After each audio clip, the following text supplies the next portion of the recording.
اختصاصی از هرمان، اختصاصی از دلوکس. آرنولد بیتس ریمیکس HK on the beats. بذار تکون بخوره همه درسا بتر نیومده دوره مستا به سر عمرو میخوام با الکل شک سیتا بی کله نشسته با سر نیستم اون که تو خواب بمیره تو فکر نون آب بمیره بذار ذهنم بوخ شاب بگیره تا کل منم تو چاپ بمیره کویرم قاطی خطیرم من نمق زخم عدل پشت قافیه نفیرم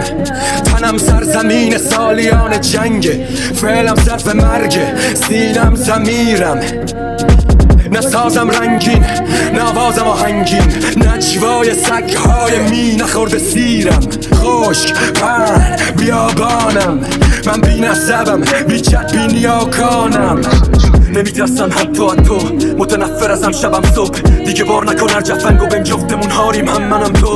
منم تو خوب میدونیم مجنون میمونیم خیلی ها رو تنمون ریختن خون توی خون میمونیم بگو به اون که بالا نشست روی تنتون که ثابته بهش بگو من دیگه آمادم وقتش رسیده که آماده شه بگو من از چی دم میزنم چرا حرف بستی یادو کم میزنم با بهترین قلم دنیا بنویسه با یه مداد ضبط رو من میزنم بگو دیگه پیرم در اومده است جایی که پیرم در اومده است آدم ها متنفرم چون هیچ کدوم پیشم نموندن بگو من از چی دم میزنم چرا حرف بستی یادو کم میزنم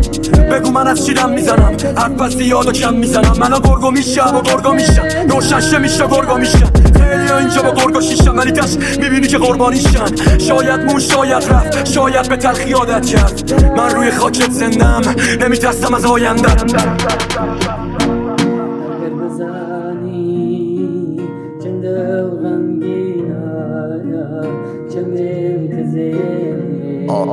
آرنولد بیتس